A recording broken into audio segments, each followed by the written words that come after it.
Winter?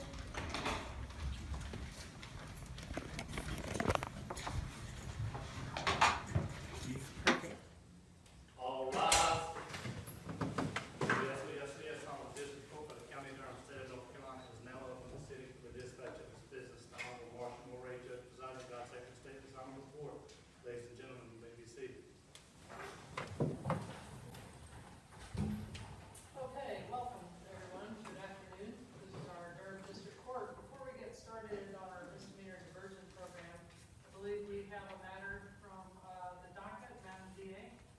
That's correct, Your Honor. The state like to call, at this time, the case of Tina Tucker, 16 CR 23545. All right, will you please come up? And I put the shut. Yes, ma'am.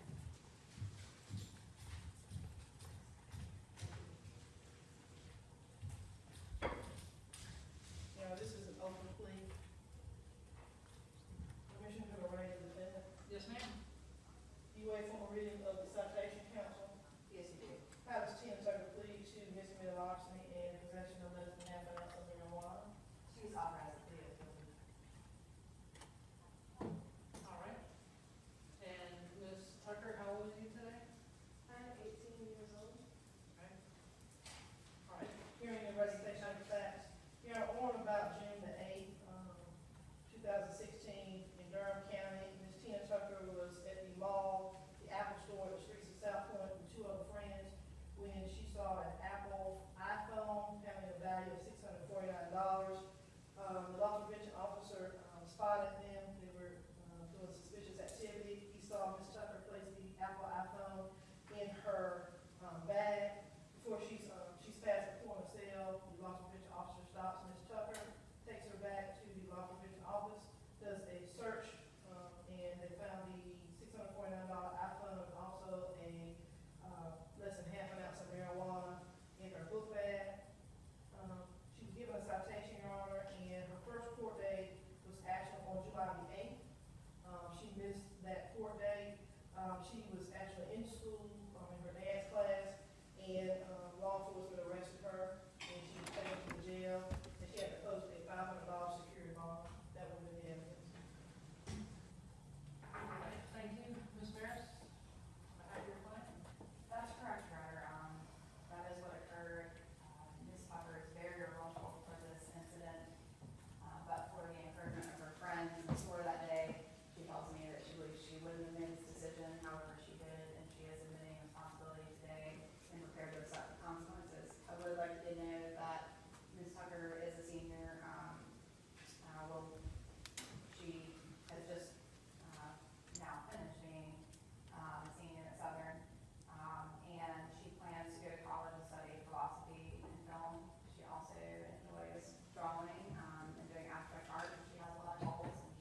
consider letting her do the community service at a nonprofit organization, so she does not have to pay the $250 to the court system.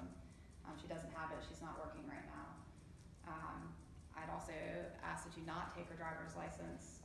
She has 4 siblings, she helps her family do errands, and that would impact her family as well as her.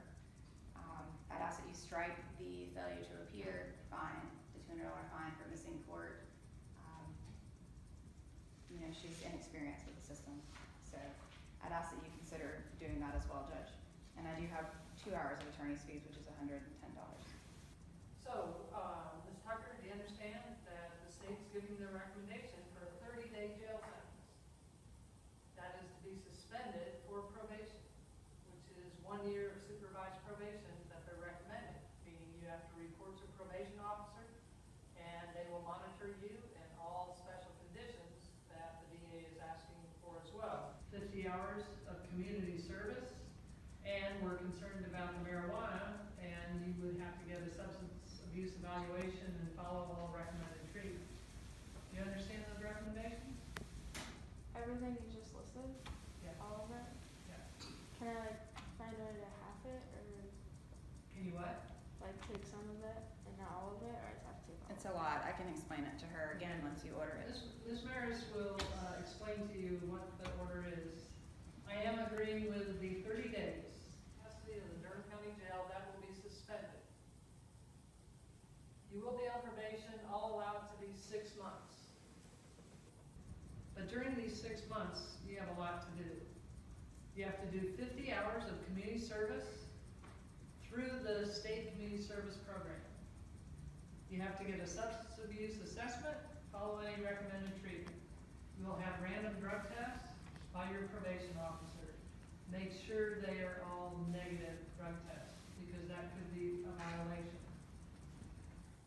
You'll have to be in school, no unexcused absences, no tardies. She finds it college.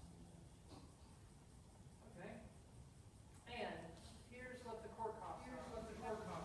You have to pay the court costs of $180. You have to pay to do the community service, which is $250 community service fee. For the substance abuse, you have to pay for that too. And the state says it's $150 to get the substance abuse treatment. Ms. Reinhardt, you said about $100 fine? That's right now. $100 fine goes to the school system. Attorney's fees, 2 hours by law is $55 an hour attorney's fees, so it's $110 attorney's fees, and there's a $60 appointment fee. You didn't come to court, that's $200, failure to appear fee. I think if we add that up, we got $1,150 to be paid through probation over these 6 months. Sounds like you need to find a job, doesn't it? Yes, I can. All right, have a seat, please. Oh, and you're right. Ms. Maris, her driver's license. She will not be allowed to drive as long as she is on probation.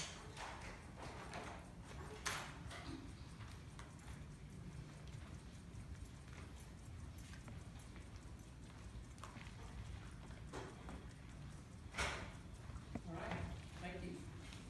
Have a seat.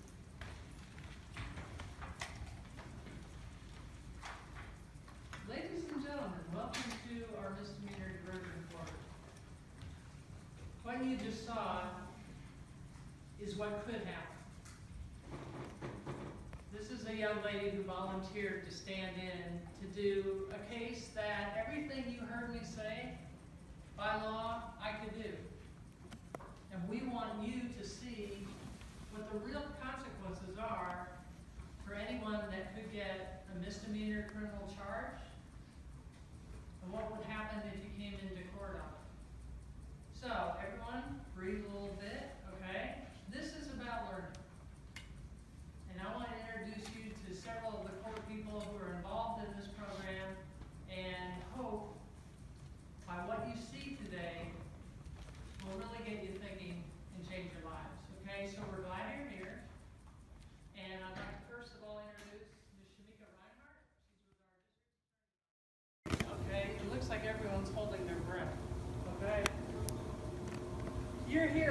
care about you.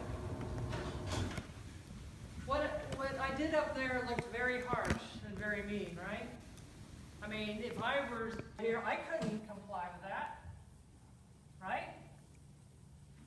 This is about justice. This is about recognizing everyone makes mistakes. We all have made mistakes. Do not be ashamed of being here today. You're here because you matter. You matter to our community, you matter to our families, most of all, you matter to yourself. We've done this for over 2 years now. The first Friday of every month, we've had over 250 young people come in, and we've prevented them from getting that first criminal charge. That's big. No other county in the state can say they've had that many kids saved because a community came together and said, we care. So, we're glad you're here, and parents, we are so glad you're here. Thank you. Very few teenagers know consequences of the law. This program should be taught in schools. I mean, everyone should know if you break the law, this is what could happen. You could have a court scenario just like that. And yet, because kids don't know it, they don't realize what the wrong choice or the wrong person pulling them the wrong way can result in, right? Miss Andrews, who you have all met, she shares with me everyone's profile. And what I know is we got someone that wants to go to medical school, someone wants to go into psychology, someone wants to go into film. We have a football dream for a scholarship, someone wants to be a nurse, baseball. You all have dreams. You all got it together. Don't let anything trip you up. You know? Don't let any other person trip you up. And what Ms. Nicholson said is so true. As a judge, I sit here and they bring in petitions of people that are in their 40s or maybe 50 years old, and they're trying to get that next promotion, and they run criminal records. We had a young man when he was at North Carolina Central, he was 19 years old. He shoplifted. He pled guilty. 30-some years later, that's preventing him from getting a promotion on his job. They represented him. The DA agreed to reopen the case from 30 years ago and dismiss it. To help him get it, he's been fine. But that one thing changed everything. So it is a big deal. That's why we all take our time to meet you, to work with you, to help you understand. And many of these dreams you have requires a license. If you want to be a doctor, you want to be a lawyer, you want to be a police officer, you want to go in the military, it can all be stopped if they start looking at criminal records. So, it matters in every aspect of life. Know we care about you. And for every one of you here, we probably have 2 or 3 others your age that didn't get the help of the officer. They got charged. And they will be in this room someday in a week or a month. So take advantage of it. Okay? Do we have any questions? Anybody surprised at anything you heard today? They always do whatever they want to do, thinking that you can get away with it. Right. As parents, you have to keep on telling them, look, this is life. If you do something wrong, it's a penalty for it. So, if you mess your life up from now on, that's up to you. Right. So you either listen or you deal with the consequences. As time goes on, you see the parents who still going to be blamed for the whole thing. Because it looks like they are not well brought up. But you did your own best. It's up to the kids. Listen to you. Well, you're right, sir. And we recognize brain development doesn't happen until fully developed until you're about 25 years old. It's not your fault. That's the way it is. So we want to help understand kids and impulsive acts and things to understand. If any of you, when we did this case, weren't shocked been surprised at a 30-day jail sentence and over $1,000 to be paid into the court system for taking an iPhone. If you weren't amazed, you're kidding me. Aren't you shocked? Do you have any idea it would be like that? Did anybody know that? But you see, right? Everything I said up there was not made up. That's what the statutes and the law allow. And we're all working hard to raise the age to protect our youth in North Carolina. But until we do it, this is the best we have to offer. So, we're really glad you all came. Be proud of yourselves. This is that first step. And you've learned something today. You learned something most of your friends and fellow students don't know. So, we want you to be successful. We have a 98% success rate, and we want you all to be a part of that too, okay?